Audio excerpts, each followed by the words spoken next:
समझ नहीं आ रहा अपने सैलरी इंक्रीमेंट का क्या करूं। बेटा इतना क्या सोच रहा है? अपने म्यूचुअल फंड्स के एसआईपी का टॉप अप करा ले। This is the right time. क्या? समझ में नहीं आया। बेटा इतना क्या सोच रहा है? अपने म्यूचुअल फंड्स का एसआईपी टॉपअप करा ले। This is the right time. अब समझा।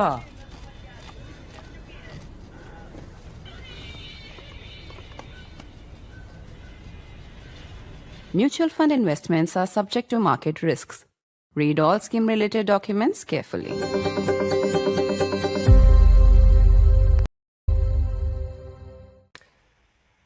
An Indian origin man from Karnataka, Chandra Nagamalaya, has been beheaded in Dallas, and this has been a horrific crime. It was over a washing machine dispute.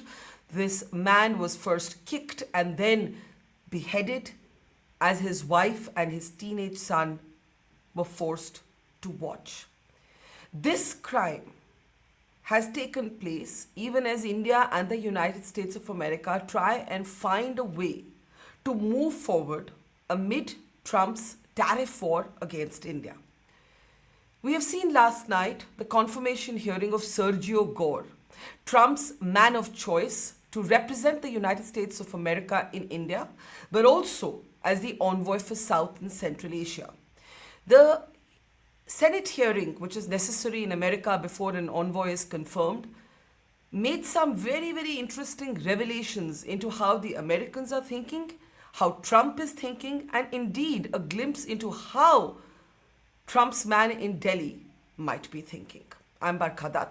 You're with the Mojo Story. On the program today, what did Sergio Gor, Trump's man in Delhi, or said to be man in Delhi, say at his confirmation hearing about China, about Russia, about India, and of course about the purchase of Russian oil? There were some very interesting and significant comments. While there seemed to be a kind of softening of tone and softening in rhetoric, at least in the emphasis placed on the importance of the Indo-US relationship, Sergio Gor said that Trump's advice is quote-unquote crystal clear. India must stop the purchase of Russian oil. India has made it clear that that is not going to happen. In fact, India's envoy to Moscow said India will buy oil wherever it gets the best deal. While trade talks between both countries have resumed, several issues remain sort of frozen at an impasse point, and it's not clear where we're going to go from here. This at a time when Sergio Gor interestingly spoke about, if we can just go back to the previous pictures and then I'll come to this news. Interestingly, as Sergio Gor spoke about pulling India away from China into the American camp. So that's already an expectation that Trump's man in Delhi is setting for himself or as a goal for himself. Meanwhile, as I said, there has been horrific news coming out of Dallas in the United States of America today. We have seen Chandra Nagamalai, originally from Karnataka, who's a motel manager in Dallas, kicked and then beheaded, all of it caught on CCTV, killed by a man reported to be an illegal migrant in the United States of America over a washing machine dispute, over a broken washing machine dispute. This development coming hours after the assassination of Trump ally Charlie Kirk, which took place at a university campus even as Kirk was answering questions about mass gun violence, mass gun shootings. Of course, Chandra Nagamalai's assassination, killing, not making it to the headlines in American mainstream media. A lot to talk about as we look at Sergio Gor's testimony and how India and United States of America may or may not move forward. I want to introduce our guests on the program today as we look at what we have learned about how the Americans are thinking today in that confirmation hearing. Veteran diplomat Ambassador Dilip Sinha is with us. It's always a pleasure to have you, sir. And one of India's finest strategic minds, Professor Raja Mohan, is with us as well. Thank you, Raja. Always a pleasure to have you. I want to start with, I thought, a very telling comment. At one point, Sergio Gor, he has to be confirmed, but we have to assume that that's a formality. We have to assume that this is the man who's going to represent the Trump administration shortly in Delhi. After a gap of many months, India is going to have an American ambassador here in the national capital. And Gore at one point talks about pulling India away from China towards the United States of America. So that expectation of India leaning towards the United States has been very clearly spelt out. Take a look at this statement. Our relationship with the Indian government, with the people of India, extends many more decades, and it's a much warmer relationship than they have with the Chinese. Frankly, they are concerned by Chinese expansionism. And Chinese expansionism is not just on the border of India, it's all over the area. And so we share a lot in common, and we share a lot of the same concerns that other nations in the region do. So should I be confirmed, we will make that a top priority, that India is pulled into our side and away from them. India is pulled, we will make it a top priority that India is pulled away to our side, away from them, the them being China. Let's get comments on this.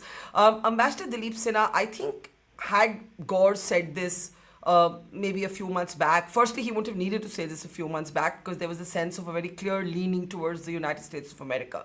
But I think there's some recalibration on whether that leaning towards the US makes sense anymore. The Americans setting that expectation very clear. Those images out of the SEO summit in China with Modi, Putin, and Xi Jinping's power huddle clearly sending a message of its own to the Americans, and the Americans saying, this doesn't work. We've got to pull them back to our side. How did you see that very explicit comment, Dilip Sinha, Ambassador Dilip Sinha? Well, one of the comments that he made along with these comments was that Trump is very direct, very blunt. He is, you know where you stand with him. This was his view. And of course, he added that when it comes to European leaders, they say something behind their back and something in public. So with Trump, you don't have that. That, of course, was his comment. But we have to be prepared for lots of pulls and pressures. The pull will be, as he himself said, to pull India out of what he thinks is going to lead India's tilt towards China.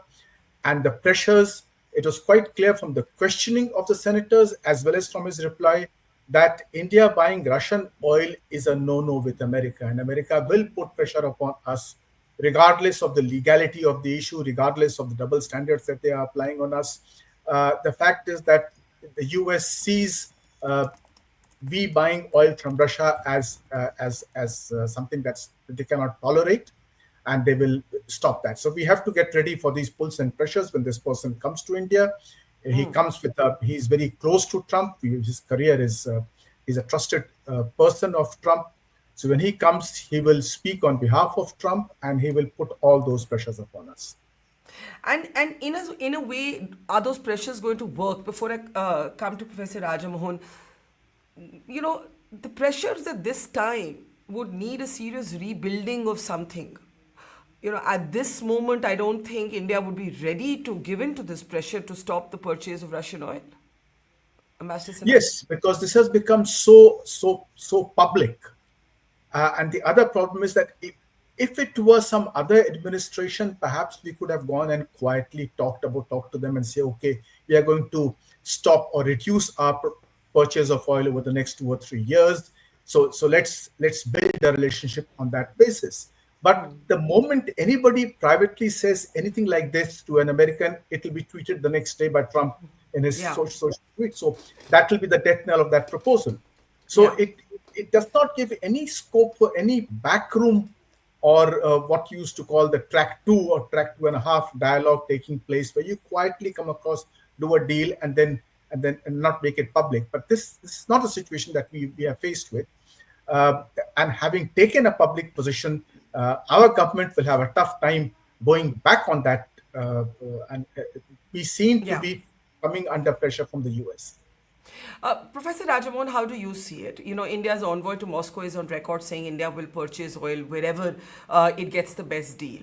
The fact is that in the past, we have acceded to American concerns, for example, on the purchase of oil from Iran or Venezuela. I don't think the Modi government will be in the mood for that. And as Ambassador Dilip Sinha said, it has been played out in public. So even if you were to start reducing sort of your purchase of oil from Russia, it would immediately be reported, it would immediately be commented on. And there is a political cost to this. We've seen it in Japan, where, you've actually had somebody losing power over being, over this tariff war. So how do you see the Gor testimony?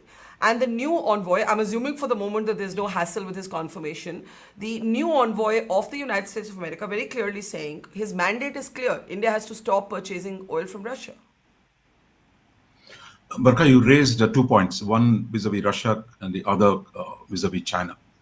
I think on Russia, I agree with Ambassador Sinha that, look, public pressure makes it very hard for India to be seen as acting under American pressure.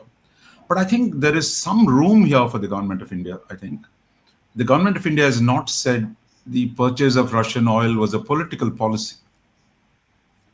They've said the Indian companies, it's a commercial decision. They would buy it where it is the cheapest. So in some ways, right from the beginning, I think Delhi has distanced itself from the purchase of spot market oil by the Indian companies, both the public ones and the private ones. So I think there is a wiggle room here, and I think the Delhi can, if it wants to, politically decide that, look, the Russia issue, I think it's quite clear. I think it's a tragedy that we become the collateral damage between US and Russia on the Ukraine issue. Because Trump came in with the instincts that he wants to improve relations with Russia. But the attempt to construct a peace deal on Ukraine has not moved forward very, very well. Therefore, he's using India to put pressure on Russia. Now, I don't think this is a good place for India to be in. Whatever might have been the decision in 2022 to acquire oil because it was going so cheap in Russia. So I think India will have to make a call. Are you going to simply willing to get caught between US and Russia at this point of time, where the intensity of the conflict is growing, and if they manage to get the G7 and the Europeans, it's going to get worse. So I think at some point, India will have to make the call. And as I said, if it is a commercial decision and not a political decision, there might be some room to play with. And I would say watch this space in the next few days and look at the actual purchases rather than taking a prejudgment. India will never do this. So, on the China issue, just hold on. On that issue, basically what you're saying, which is different from Ambassador Sinha's point and my own interpretation, you're saying the government hasn't locked itself into a never will we stop buying oil from Russia. There is wiggle room. The point I am making is the decision on oil may not have been political, but because of the way Trump punished India for this purchase, right? Sorry, there's some audio. I think somebody's playing something. Could one second, guys, could you not play the Trump clip in the background, please? Because I can't hear myself think. There's some problem. 1 second, just give me a second. Let me just... Can you hear me, Raja? Sorry, I had to remove my producers from the back end. Yeah, I was saying that on that note, I want to ask you something. It wasn't political to start with, but the moment Trump actually says we're punishing you for this, for a country to then not do it becomes a political call. And you seem to be saying we don't have to be locked into that position. Can we unmute Professor Rajamohan, please? I can't hear you, Raja. I'm so sorry. Yeah, I think now I can. Now I can. Yeah. I think. Look, there is a problem here. That one, we are political level, we are caught between US and Russia at this point on their diplomacy over Ukraine. Now, we have to make a judgment. Look, how much of the costs of being caught in a collateral damage are you willing to pay? And is there a way out of this crisis? And what are the complications that it might create domestically? Those issues exist. But the fact is, the government of India never said, including our ambassador to Russia, he never said, look, it's a political policy to buy oil from Russia. No Indian spokesman has said this. They're saying, look, wherever it is available, we'll buy because India imports so much oil. Oil is so critical for India's energy security. Therefore, we'll make a judgment on the basis of commercial interests and availability of oil. So all I'm saying is, look, it's going to be hard. It's going to be difficult. It doesn't mean it is a complete situation where you have no option. But I think it will be a political call in the end of how we're going to handle this. My own sense is the fact that in the last week we have resumed contact, that we have decided to engage them, recognizes, look, there is a political case for ending this crisis with the United States. How we do that, we'll see how this plays out. But I think the fact that last few days, it also means both sides have said they need to find a way out. And within this, India will have to do some things. US will have to do some things. I think I would say watch this space rather than come to a very, very definitive conclusion at this point on the Russian oil. Second, I think on the China issue, I think interesting that the photo op in Tianjin seemed to have worked. That's right. I agree with that. Yeah, in a way, you see, look, for 25 years, unstated or stated assumption on which India-US relations have grown is the idea that both of us share concerns about China's challenge to Asia. Therefore, we need to work together for producing a balance of power system in Asia. I think that was the principal basis on which the relationship has been built. Now, I think in the last few weeks, Trump seemed to suggest, look, he doesn't give a damn. Yeah. My sense is, what we heard from Gore is that, look, he does care, he does give a damn. He is interested in the India relationship because of the question of China and that Asian balance of power. They will need India. And I think, so we're going back to where we were, I think, at the level of framing that India is important for the US in terms of balance of power in Asia and the Indo-Pacific. So he's saying that we're going to pursue that policy. We haven't heard this in the last 6 months. In the last Okay. 6 months. Fair. So you do think there's an improvement in tone. You think that the limited On the framing, tactical on the move framing. in the framing, and you think that that those images out of the SCO summit seem to have had served their purpose. But it's unclear, Ambassador Sinha, how you're going to walk this tightrope because they're very clear. Come to our side. Come to our side. Is that sort of a rhetorical expectation, or would it be a real one? Because Gore was polite. Navarro and others have said, you've got to pick a side. You can't be in BRICS, you can't be in SCO, you can't be leaning towards China. These are vampire countries and so on. Gore has said it in a more civilized sort of template that, look, they're also concerned about Chinese expansionism. They'll want to be with us. We'll pull them back to us. Ambassador Sinha? Yes. Yes, you see, I think Trump went after India and not after China and Russia because he knew that those two countries had leverages both on him and on his country. And he thought that India didn't have leverage. But Prime Minister Modi, by going across to Tianjin, showed that we do have some leverage, and that leverage has actually worked. So to that extent is absolutely correct. And on the Russian oil thing, I entirely agree with Professor Raja Mohan that if we can somehow get out of this trap. You see, the Russian oil thing is not just a question of legality. It has now become a question of perception, not merely in the way the Gore or some other people perceive in the US, but even in European public opinion, it is coming up because the way it's been highlighted. We will have to do something to get out of this because our relations, not only with Trump, but also with Europe, are important. And the way Putin is behaving and bombing in Ukraine, we will have to somehow, as happened in the case of Israel versus Doha, that Doha attack, we changed our position. We expressed concern and we were far tougher this time in our comment than earlier. So similarly, I think on Ukraine also, we'll probably have to start changing our tune because it's getting too far. On the question of improving relations now, but Trump clearly, as appeared from the senators also, two things are important: export of oil or petroleum products and agricultural products. So we have to focus on these two. Our trade negotiators have to go and start buying something of this from them because all these senators were spokesmen for these two industries, as is Trump himself. So that is a way out, that we start buying more.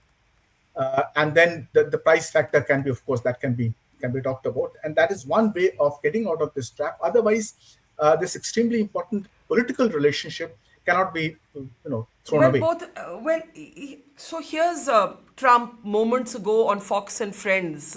This is happening now, early morning television in the US. I put a 50% tariff on India because they're buying oil from Russia. It's not an easy thing to do. That's a big deal and it causes a rift with India. So this is going to go on and on and on. And we're going to have to learn to not get riled up, not get provoked by it, because this is now replaced I ended the war between India and Pakistan as his sort of leitmotif. He keeps saying it every day. I want to just play out one more clip from Sergio Gor's confirmation hearing. He was asked, very interestingly, he was asked, China buys more oil. China buys more oil from Russia than India does. And why is India being punished and not China?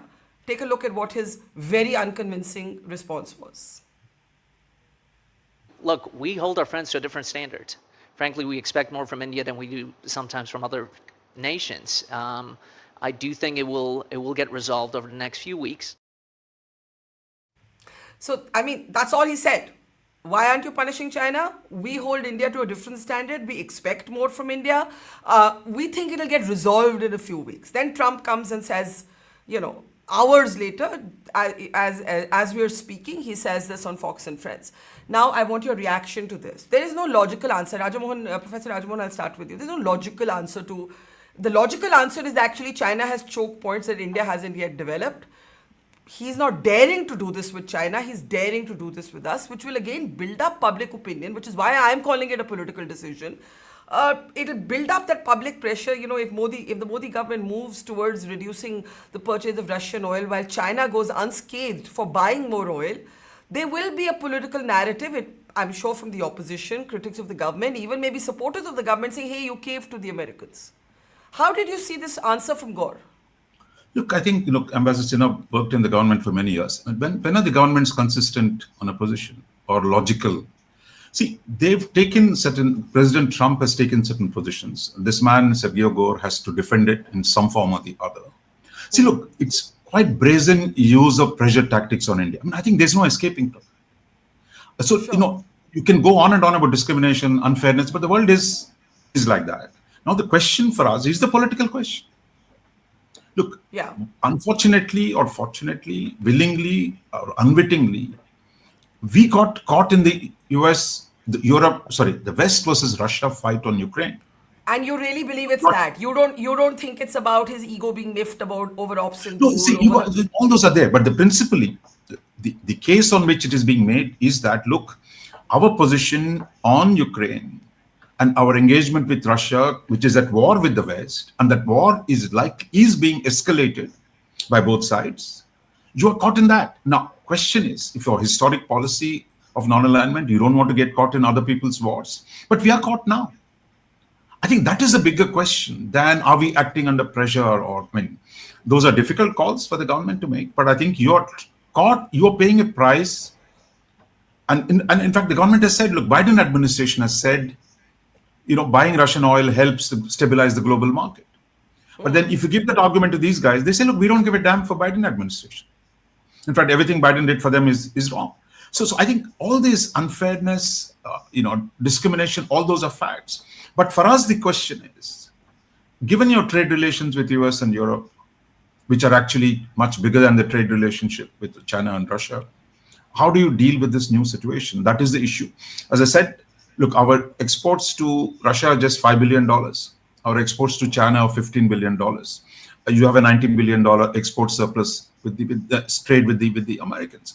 So the idea that, look, when we talk about multipolarity, China and Russia are not alternatives for you when it comes to your exports. So I think the question then becomes, how do we navigate out of this? What are the mechanisms we can use? That is the issue. And I think here there'll be some complex diplomacy, some fine trapeze walking by our diplomats. So I think I would say watch Stowe. Yeah. So POTUS Trump is continuing on Fox and Friends, and I'm just reading out some of these updates that we're getting in real time. We have been successful because of the tariffs, Ambassador Sinha, he says. It's given us a great power to negotiate with countries that took advantage of us. We have a big case. It's now at the Supreme Court. The case is really important to win because it's made us a rich country. Okay. I want to bring you in, Ambassador Sinha.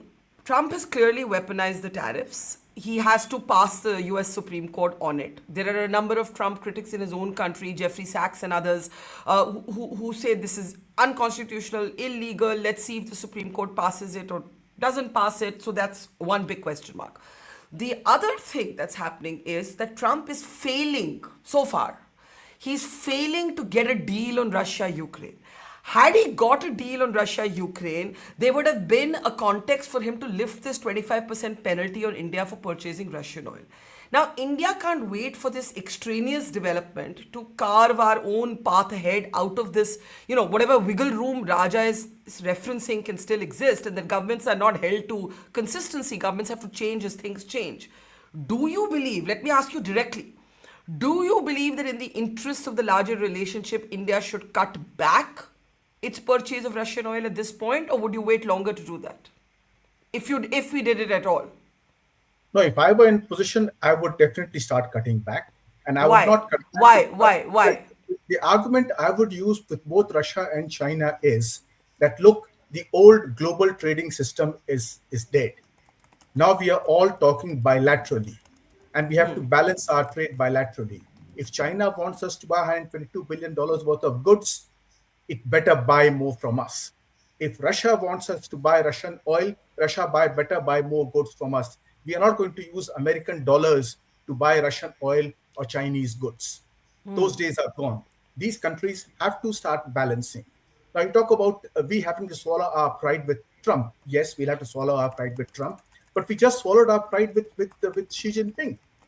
Xi Jinping, we did not raise any of the concerns that we have with China in our bilateral talks, whether Wang Yi with EM or with our NSA talking with the NSA there, or Prime Minister talking with Xi Jinping. We did not raise a trade deficit. We did not raise, in fact, they said that we had said that Taiwan is a part of China, which we very quietly kind of wriggled out of.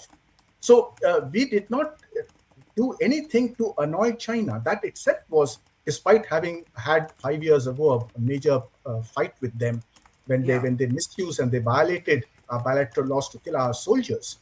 So we gave no explanation as to why we went back on that. What was the logic? Was SEO? I mean, SEO is a useless organization to go for an SEO meeting when Prime Minister Xi Jinping did not come to India for that meeting here.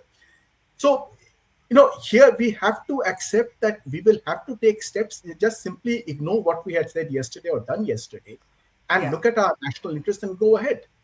And in a way, what you're saying is that if we can find a way to talk to China again, given troops eyeball to eyeball, given we haven't gone back to status quo ante pre-Galwan, then why not swallow our pride with Trump? I want to pull up a comment here from one of our regular viewers, Prasad Duvuri. Barkha, in the same confirmation hearings, the conversation between Senator Cruz, that's Ted Cruz, and Sergio Gor, he makes it clear that he wants India to switch from Russian oil to US oil, NG and petrochemicals. That might be it. Now, Professor Rajamohan, what's very important to remember, and which is why I slightly have always said it's not about Russian oil, and I find Russian oil a bogey. Petroleum products are exempt from this 50% tariffs. They're actually not even on the the list of products that are tariffed, right? The Americans themselves buy refined petroleum products from India, not to the extent that the Europeans do, which is about $15 billion worth of it, and that's the point. Now, I know that the FT reported that Trump wanted the EU to slap 100% tariff on India. Doesn't look like that's happening. In the same breath or the same timeline as he's saying, oh, Modi's my great friend, Modi's my great friend. So, when both of you say adapt to changing tones, and if we can with China, why not with the US, where the adversarial element has never been as serious as it has with China. The point is, we literally don't know who to believe in the Trump administration. We don't even know if we can believe Trump. Proof of the pudding eventually would be whether the 25% tariff will be removed or not. Because, as I said, look, you take a commercial decision to reduce purchases, you can increase it again. So I think, look, as long as you frame it as a commercial issue, then I think we can go along with this, how we negotiate. But I think, look, I don't think we should frame it in emotional terms. of swallowing pride, of honor. Because after all, 3 months ago, you had our senior military officials saying China and Pakistan were one team. Correct. What happened in Op Sindoor? Forget what happened in Galwan. That China was the principal supporter for.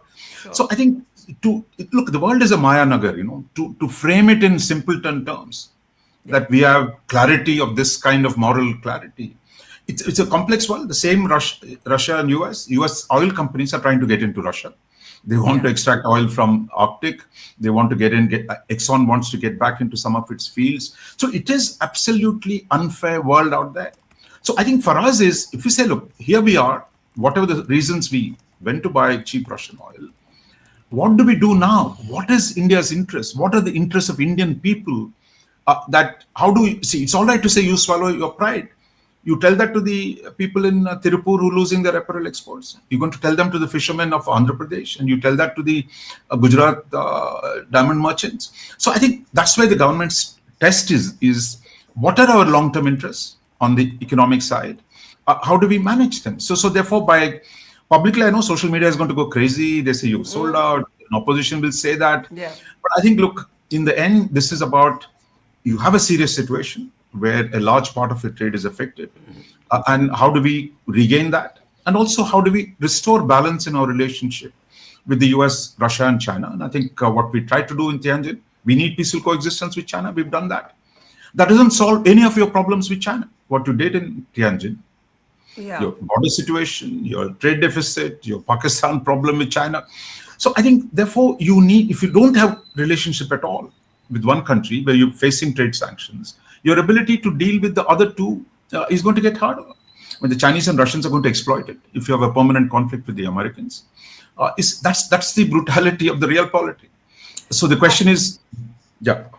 I was going to say, I hear you, and I agree with you that it's easy to do this sort of armchair, cavalier,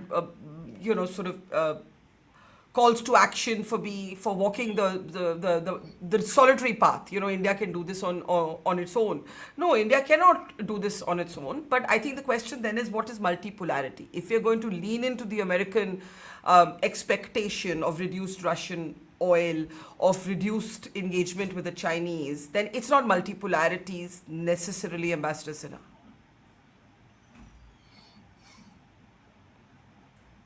Sorry, can we unmute Ambassador Sinha? Sorry, Yeah. am I unmuted? Yeah. Go ahead. We ourselves are a pole, and we have to start recognizing that we are a major power. And as a major power, we have our national interests, and we will conduct relations with countries based on our national interest. Now, everybody applies double standards. China had recently banned the export of rare earths to India. Now, India had done nothing to annoy China. It was America that was doing so, and yet China imposed that restriction upon us as well. So these are actions that countries take for whatever reasons. So do we take our actions? So we buy oil not only for wherever it's the cheapest, but also wherever it suits us politically. And similarly, in our relations, we have to have basic, even relations with China. That's important for our economic growth. Russia has been an old trusted friend. We should continue to have relations with Russia. But I think we should start telling both these countries that they have to balance the trade with us. That we cannot continue a trade on a one-sided basis where we buy and they don't buy anything from us. And that itself will enable us to wriggle out of some of these situations that we are in right now. And in the case of America, it justifies our purchase of oil from them because our at least trade in goods is lopsided. Okay, before I come back for last comments, I just want to play out that clip of Donald Trump on Fox and Friends. We have it with us now. Let's take a look. This is his latest claim on what imposing tariffs, including on India, has achieved, he claims, for the United States of America. Take a look. What is clamping down on Vladimir Putin? Well, it'll be hitting very hard with sanctions to banks and having to do with oil and tariffs also. But I've already done it. I've done a lot. Look, India was their biggest customer. I put a 50% tariff on India because they're buying oil from Russia. That's not an easy thing to do. That's a big deal. And it causes a rift with India. And so, he recognizes that it causes a rift, but he's now started framing this rift completely within the framework of this purchase of Russian oil. right? I want to just come back with questions on Gore. We haven't discussed in the whole program that he's also the envoy for South and Central Asia, how that dimension may play out. We've spoken a lot about realpolitik, how we have to adapt to, how diplomacy is a game of chess in that way, and point taken. But this business of Gore being an envoy for South and Central Asia, Professor Rajamohan, does that concern you? Alongside being an envoy for India. Yeah. I think the Pakistanis and Bangladeshis will be even more concerned. We always think purely from our perspective. Think of if you're sitting in Islamabad and you think the ambassador to India is also the ambassador to South Asia. What would Pakistan think?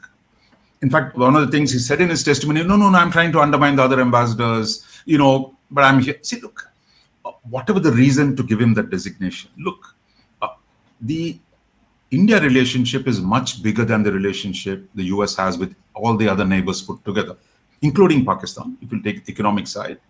Whatever the little improvement that has taken place between them is there. That's a reality. Our problem on Pakistan is not the US. I mean, it is China which supplies them today most of the arms. During the war, that's what we found out. Therefore, I think whatever he's called, I think this is where I go back to what Ambassador said. Look, if you're the third largest economy or fifth largest economy, third largest armed force, fifth largest spending on military capabilities, I mean, why are we so jumpy at every little thing? I mean, I would say we take it as it comes. What can he do? He'll come and say, okay, now let's sit and talk on Kashmir. I mean, in fact, President Trump has not talked about Kashmir. So I think we should not be, we've dealt with this because we discussed earlier. For the last 30 years, Ambassador Sinha was the Joint Secretary of Pakistan. We fended off American, European, all kinds of attempts to mediate on Kashmir. We are today a much bigger country, more powerful country. Therefore, this constant fear, someone is going to here and there. I mean, we're not a little babe in the wood that people will just hustle us around. So I think it's a problem we have to deal with. And as I said, Pakistan has a bigger problem with that. Bangladesh will have a bigger problem saying the ambassador to India is also the ambassador to the rest of the countries. Yeah. So they have a problem as well.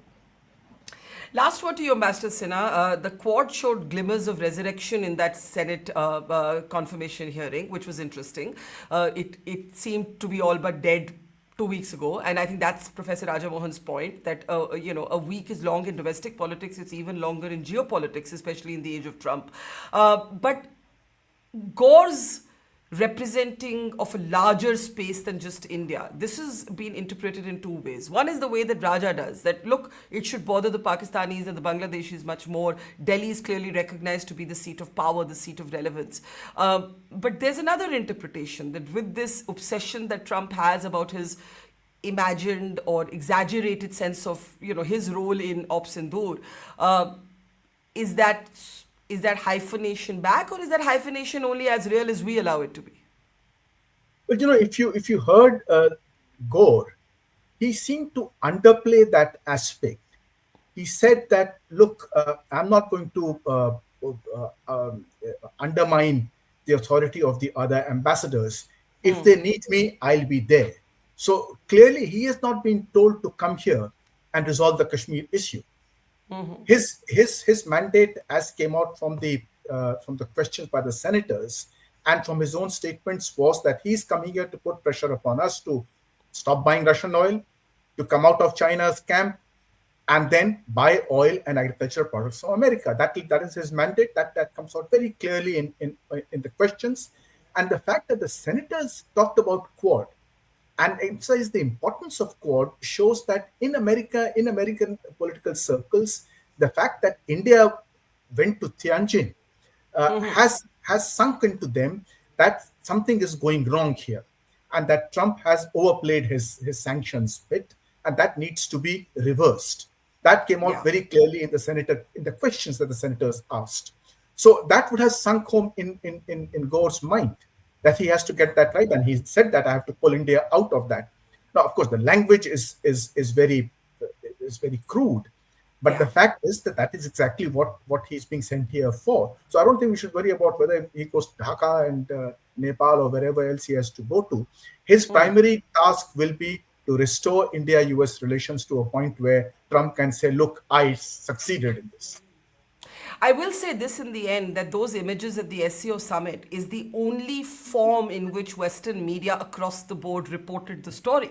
Till then it was on the margins of, we were obsessed with it because we were slapped with 50% tariff, but it was not even making a blip. And suddenly this huddle between Putin, Modi and Xi Jinping, it was everywhere. And all these senators referencing it may not have known about it had Prime Minister not gone. So I think as far as tactics go, truly smart move there. A little bit of a power flex there. And now I think, as has been pointed out by both of you, you've got to keep showing that dexterity on the global chessboard. You have a point to make, Ambassador Sinha? Go ahead. Yeah, just one point. It shows that a photo is far more important than a long article. Oh, well, I'll put it differently. I'll say the photo can get somebody to pay attention to the long article. So let's not in an age of shrinking attention spans take away from the value of the long article. Please keep writing them. Raja, you trying to add a comment there? Raja? Yeah, it also shows that, look, we can make moves. I think the whole Tianjin thing was, I think it's a masterclass in great power diplomacy by India. I think that should be acknowledged. I mean, that with a limited room, when you're under deep pressure, we made a move, and that's having some effect. And then now is really from there, where do we go? So I think we often don't give enough credit, but it's a clever move, it's a smart move. It played so far. Absolutely. Now comes the tough part. You've got to balance. You've got to balance it as you walk ahead. But yeah, you're back in play. And I think that's what's important. We leave it there. Thank you so much, Ambassador Dileep Sinha, Professor Raja Mohan. Always a pleasure. Always a masterclass in learning from both of you. Thank you. Take care and see you soon. It's great to see you here. Thank you for watching our work. If you haven't subscribed yet, don't forget to click the bell icon and subscribe to Mojo Story and support independent, robust journalism.